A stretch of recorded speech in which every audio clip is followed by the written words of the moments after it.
Hello, happy Saturday. My name is Saul Hobbs, and I own a digital marketing agency. I'm also an affiliate marketer, and I specialize in foundational marketing at the local level.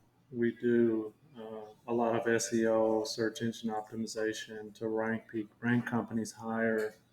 A lot of SaaS, which is software as a service, a pretty hot segment of the market right now. We're building apps for people and local businesses to engage their customers more, increase their revenue and subscriber base. And we're doing a lot of social media marketing for people and a lot of paid advertising campaigns. I started affiliate marketing after a late night session of watching YouTube videos. I like the idea of the drip income, so I figured I'd give it a shot. And I apologize, I meant to post this yesterday, but I decided to go fishing because it's been raining cats and dogs here for the last month. And yesterday was a beautiful day. A little bit more about my background. I've been an entrepreneur for the last 30 years, and 14 of that have been heavy sales and marketing, experience at all levels. I started my career path in digital marketing last year during the pandemic after catching COVID and was sick for an extended amount of time. And my company kind of left me out to hang out to dry, forced me to revisit some things and think about where I was at that point in time. Uh, that former career was as an OTR truck driver, driving as an independent contractor. And so anyway, here we are. But what I'd like to do here is I'm here because I noticed that there's a need for more transparency in affiliate marketing,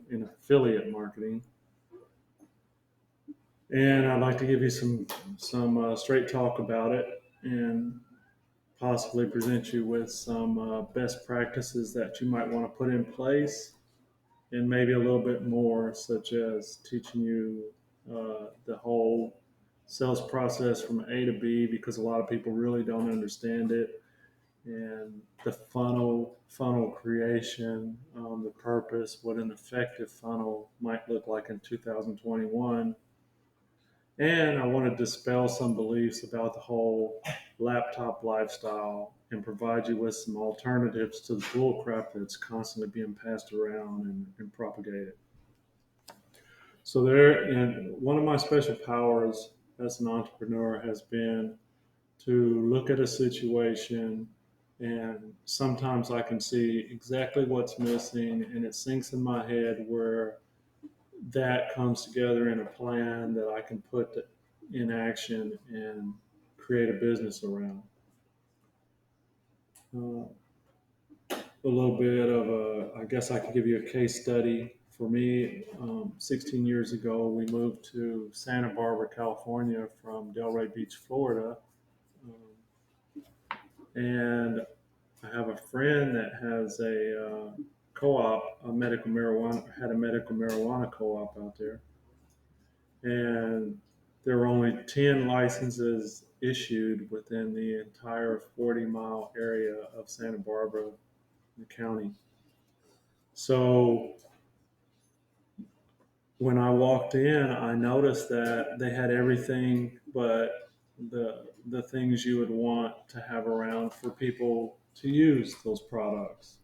And I created a business around that did pretty well, and I wound up turning it into a full blown natural goods company that sold everything naturally made or organic, and wound up selling that out to a bigger company right before the crash.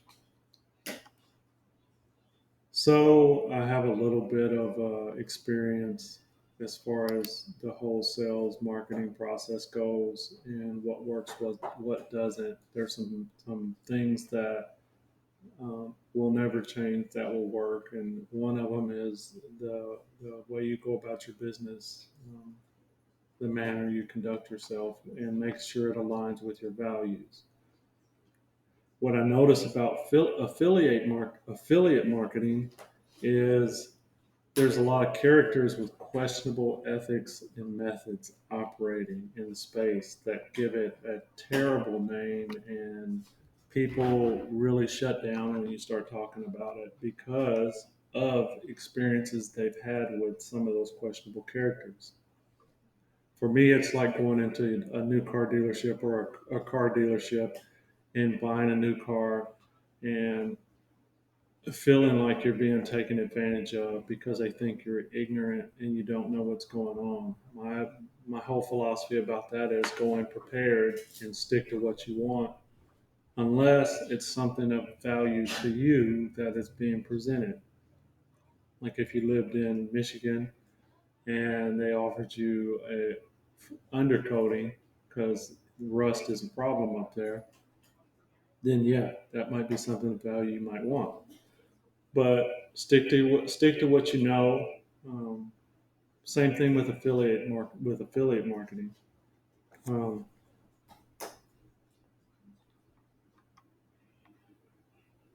if if 2020 has taught us anything, it's that circumstances can change and they can change quickly. And if you can't adapt to what's going on, it's the difference between eating and not sometimes.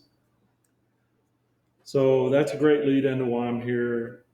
I would like to remove some misconceptions, hopefully, about affiliate marketing and offer some simple alternatives that has that goal in mind.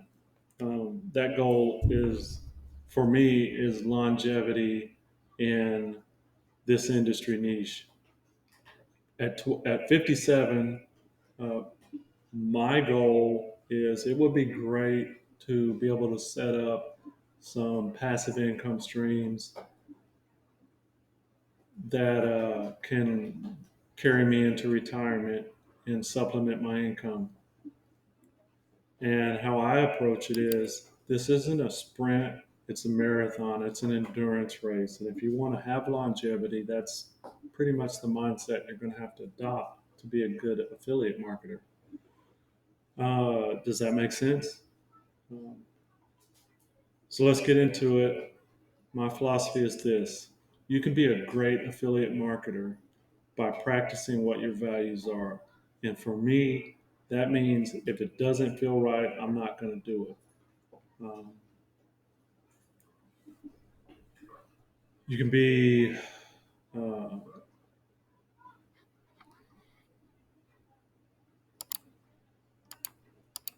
you can do well as an affiliate marketer um, by practicing integrity and how you go about it, and also being customer centric and treating your potential customers as you want to be treated.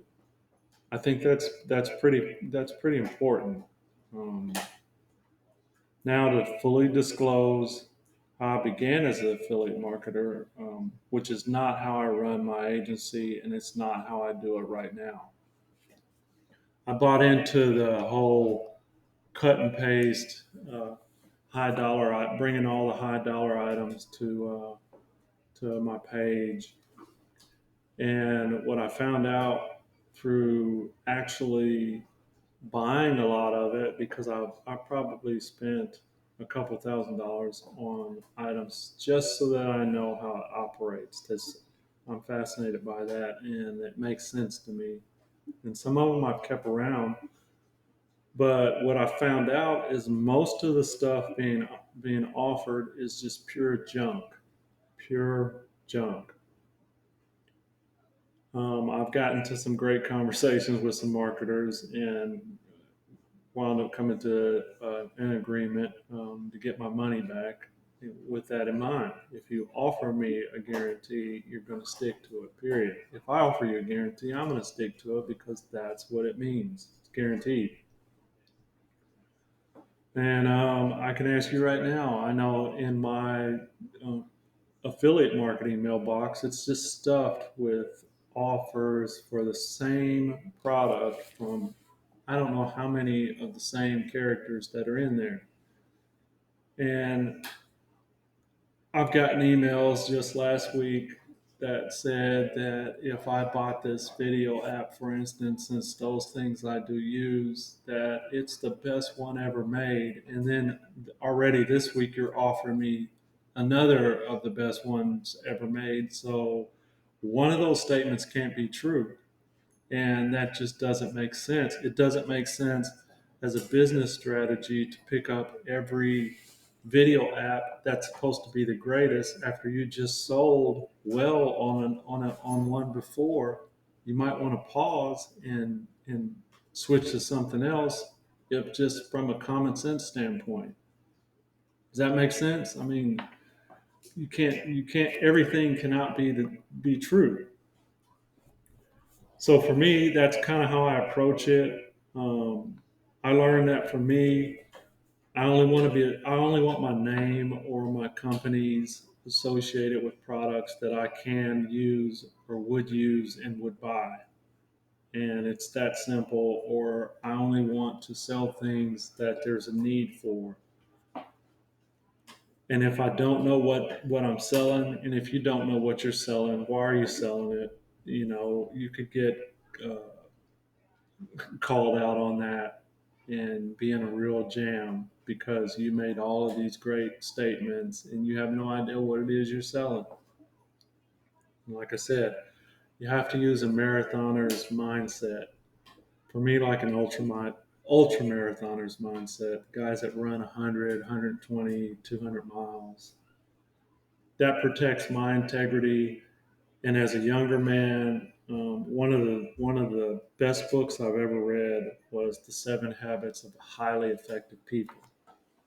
It's based on the recommendation of a multimillionaire that I've met in Fort Worth that he's since passed away, but he was one of the original designers of the towed sonar array that uh, submarines use. So he was a defense contractor. But this man was self-made and very well self-made, I guess you could say. And one of the some of the lessons that he taught me centered around ethics and integrity. And he was tough, but he didn't compromise that for anybody. And so, as you can see, I drift off and I like to tell a little bit of stories. And I'll save those for another time.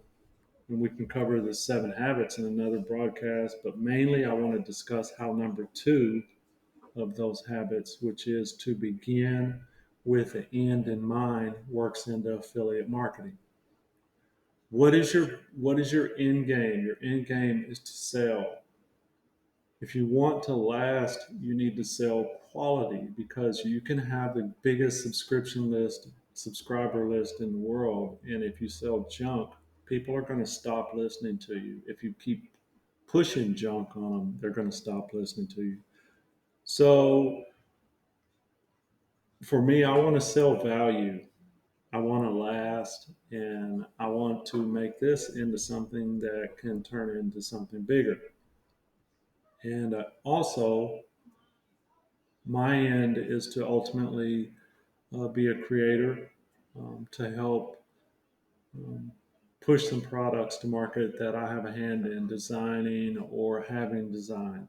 That's where the real money's at. So, all of this is a preamble for that. You can learn your skill sets in the beginning selling, but the creation is where it's at. In my end, another part of it is having a win-win, which is also part of the 7 habits. I make a sale, I earn a commission, and I know I sold someone something of value that they felt was of value and they felt they needed. And I don't know how many of you are familiar with the philosophy of Jeff Bezos, the king of online sales, Amazon. Whether you like him or not, his philosophy I found fascinating, and it's centered around the flywheel effect. The flywheel is a huge mechanism in manufacturing. I used to live back east, and I saw some steel factories where they have some in them. But a flywheel takes a lot to get momentum rolling, and these sales can be affiliate marketing can be like that too. And how it translates into that is you lay the groundwork now to get your flywheel moving, and once it starts moving, uh, then it moves with ease, and you don't have to put in the same amount of effort because you've already laid the groundwork for the effort, and now you're producing nothing but quality, or mostly quality, that it's easy for you. And that's how you want this to be. You don't want it to always be a struggle that is centered around just selling any and everything. So you want to suddenly just have that just all paying off, your flywheels rolling along, of you perfected your technique or still striving to perfect your technique, everything aligns, and suddenly boom, sales roll in easily, your subscriber list is gigantic, so on and so forth. Another thing from Amazon is from their standpoint, everything centers around the customer. They're customer centric. And I value that mindset, uh, which goes along with trying to protect my integrity and only selling things of value. And because the customers are where you're going to make the money at. Yeah, you can make a website and you'll make a little bit of sales. You may attract some clients, some subscribers, however you do it. But that subscriber list is where your money's going to come from. The average person on that list is worth about $44.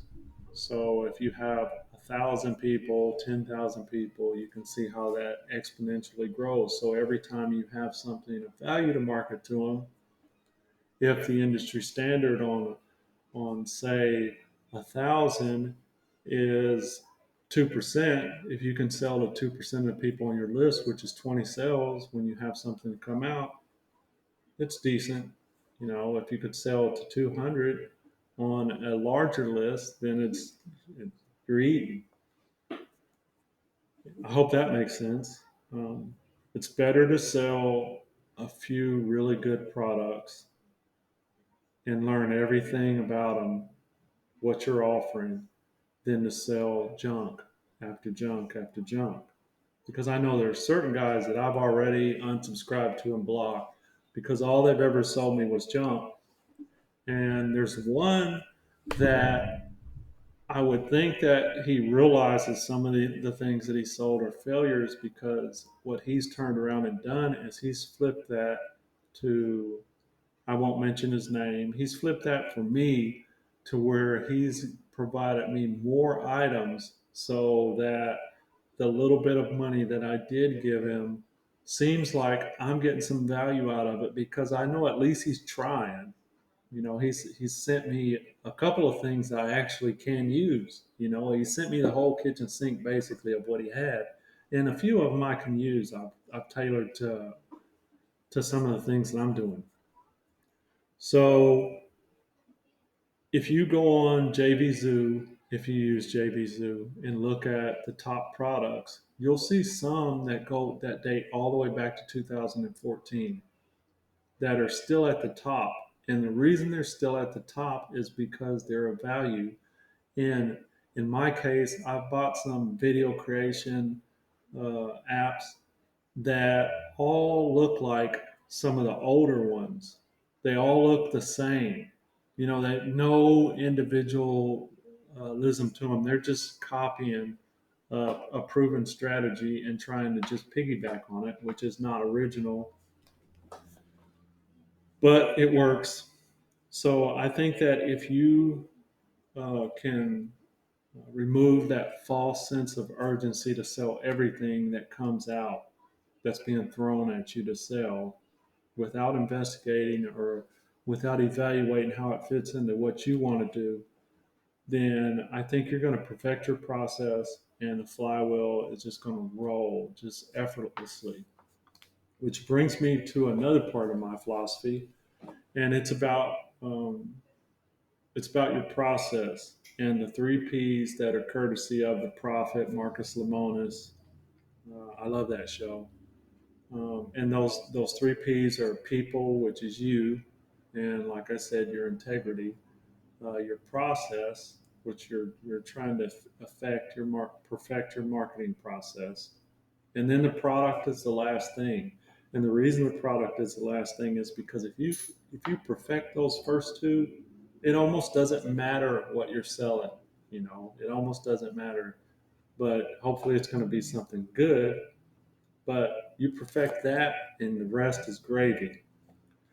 So I like that because it ties into my own values, and the process is you're where you've tried um, everything, and from a common sense standpoint, you have to understand that not everybody can or will succeed.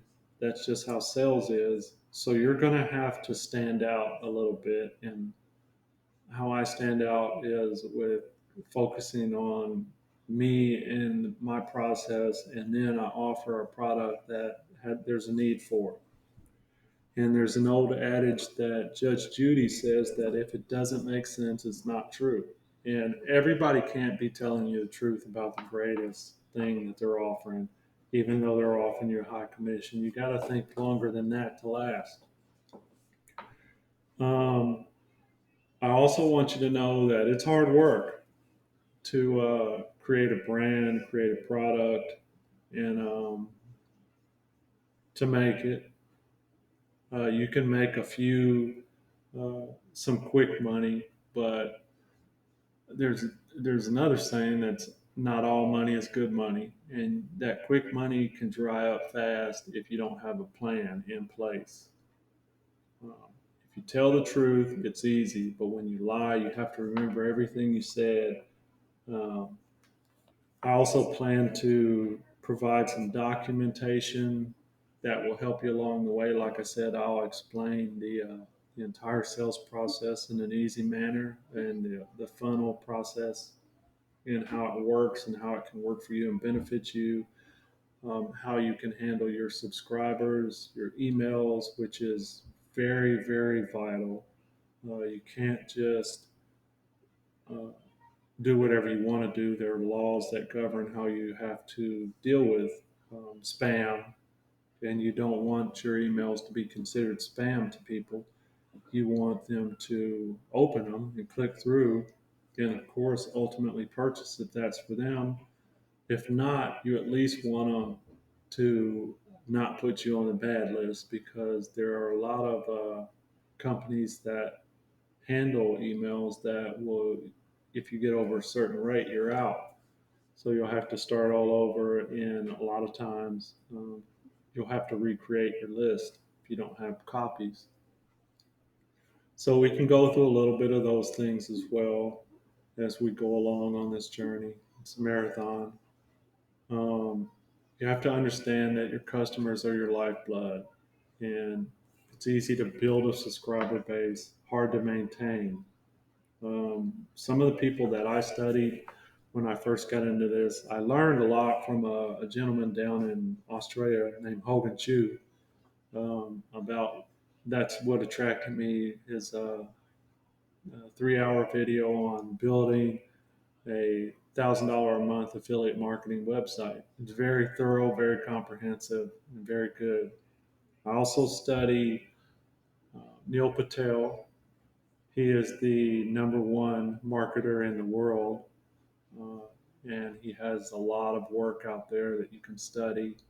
He doesn't charge anything for it. Um, his only caveat is don't sell what he's selling, uh, which is fair. You don't have to, because what he's selling is over most people's head, I think. We can talk about Facebook ads, which are a black hole, and they can wind up costing you a lot. But mostly, we can work on getting that flywheel rolling, and it'll lead you to that laptop laptop lifestyle that you want, but it all starts with the person, then the process, then the product. Um, in my business marketing, I offer my clients, I can provide them with measurable increments of my value. I can measure what I do and what happened prior and what we're doing now. And I can show you a continuum of progress or a lack of progress, which we can have other talks then and decide on another approach. But it's a process. And but if you work and you work diligently at it, you can make some money, you can learn some skills that you can transfer into something else. I do affiliate market and I'm working on a resource page, but I'll tell you, there are a lot of things that are on my that are part of my resources that I don't get paid any money for, and I'll still present them to you because they're helpful and useful. And I will definitely tell you the things that I am marketing and I get a commission on. That's only fair to be upfront about it. Um, so we can go step by step. You can shoot me questions. I'll answer what I can, as many as I can, or my assistant will. And lastly, I'd like to say thank you for watching. Like I said, please like, subscribe if you think there's some value here for you, and share the video. And remember that love is love. There's nothing more valuable in the world than love. And peace.